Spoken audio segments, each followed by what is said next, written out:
皆さん、こんにちは。風タイムズです。今週の注目は、サチモスが2026年5月から開催する台湾ツアーの東京公演に藤井風がゲスト出演することが発表されたことです。そして、海外フェス出演後の SNS やメディアでの反応が単なる出演しました。話題になりました。というレベルではない広がりを見せている点です。早速、藤井風さんの最新動向を見ていきましょう。パート1、台湾ツアー、ザ・ブロー・ユア・マインドツアー2026への参加決定と、その意味。2026年2月6日に発表された最新ニュースとして、邦楽シーンで高い人気を誇るバンド、サチモスが主催する台湾形式のライブツアー、ザ・ブロー・ユア・マインドツアー2026に藤井風さんが出演することが明らかになりました。これは2026年5月から国内9都市で計18公演を行う大型ツアーで、くるり、グリムスパンキー、離れ組、ザ・バースデーなど多彩なアーティストと共にステージを彩ります。このツアーはもともと2020年に計画されていたものでしたが、世界的なパンデミックの影響により開催が中止されていたものです。2025年にサチモスが活動を再開した後、約6年ぶりにリベンジ開催が実現し、2026年のライブシーンを彩る目玉イベントとなっています。台湾形式という構想は、様々な音楽性と観客層を融合させる試みとして注目されています。藤井風さんはこのツアーの中でも、東京ゼップ羽田公演にゲストアーティストとして参加する予定で、5月14日からスタートする全国の日程のうち、7月1日、2日の2日間が、藤井風さんの出演日にあたります。これは彼が幅広い音楽コミュニティと交流する重要な機会となり、ロックポップス系ファンとの交流も深める貴重な場となるでしょう。サチモスの公式発表によれば、このツアーはリスペクトするアーティストを招いて行われるもので、各地方公演では異なるゲストが出演します。藤井風さんはツアーの最後に位置する東京公演を担当することで、フェス形式とは異なるライブハウスの熱狂を共有する役割を担っており、ライブパフォーマンスに新たな魅力を加える存在となっています。この発表後、SNS 上では藤井風×サチモスの共演熱望、ジャンルを超えたライブになるといった期待の声が多数寄せられており、ファン同士の盛り上がりも高まっています。地元のライブハウスを巡る形のツアーは、ドームスタジアム公演とは異なる空気感を持つため、ファンにとっても普段とは違うステージ体験になると期待されています。こうした動きは、藤井風さんが単独の大規模ツアーだけでなく、他アーティストとの共演やライブシーン全体への貢献という視点でも評価されていることを示しており、2026年のライブシーンに新しい風を吹き込む動きと言えるでしょう。パート2、ロラパルーザインディア出演後の評価フェーズ。海外メディアでの評価が具体化。今週の藤井風さんに関する最大の動きは、インド・ムンバイで開催されたロラパルーザインディア出演後の評価フェーズに入ったという点です。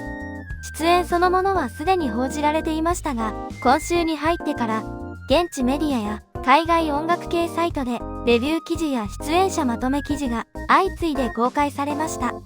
それらの記事では、藤井風さんのステージについて、フェスの高揚感とは異なる、静かで深い集中を生んだパフォーマンス、言語や文化を超えて感情が伝わる稀有な存在、といった表現が使われています。特に特徴的なのは、ジャパニーズアーティストという枠ではなく、スピリチュアルポップ、ソウルフルパフォーマーといった文脈で語られている点です。これは、海外フェスで、一度きり話題になるアーティストではない段階に入ったことを示しています。特に印象的だったのが、海外メディアの記事トーンです。インタビュー記事や特集では、新曲の売り上げやチャートよりも、なぜこの音楽を作るのか、何を大切にしているのか、という話題に紙面が割かれています。藤井風は、過去の公式インタビューでも一貫して、評価よりも感覚、成功よりも平安、競争よりも調和、という価値観を語ってきました。海外メディアは、これを日本的だから珍しいとは書きません。むしろ、今の世界が欲している態度として紹介します。ストレス、分断、過剰な自己主張。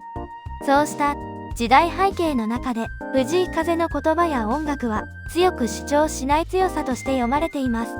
藤井風は日本文化を背負って説明する人ではありません。しかし、その結果として日本的な感性がグローバル文脈で再評価されています。海外インタビューで語られた精神性と音楽観、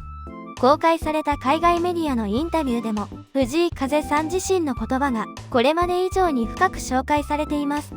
インドの主要メディアでは音楽制作において正解を探さない姿勢、精神性や祈りに近い感覚をポップミュージックにどう落とし込むか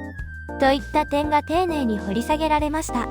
ここで重要なのはインタビュアー側が日本の成功アーティストとして質問していないことです。あくまでなぜこの音楽が今世界に響いているのかという視点で話が進められています。その結果、藤井風さんの言葉は自己表現やキャリア論よりも生き方や在り方に近いメッセージとして紹介されています。藤井風さんの音楽が消費されるコンテンツではなく共有される思想として扱われ始めたという点が非常に象徴的でした。また藤井風さんは公式サイト、SNS を通じて海外フェス出演や国際的な活動を日本語と英語の両軸で発信しています。これは明確に最初から海外リスナーが読む前提で設計された動線です。海外フェスという場は日本の人気アーティスト紹介ではなくグローバルラインナップの一人として並べられる空間で、そこに藤井風が配置される意味は大きいです。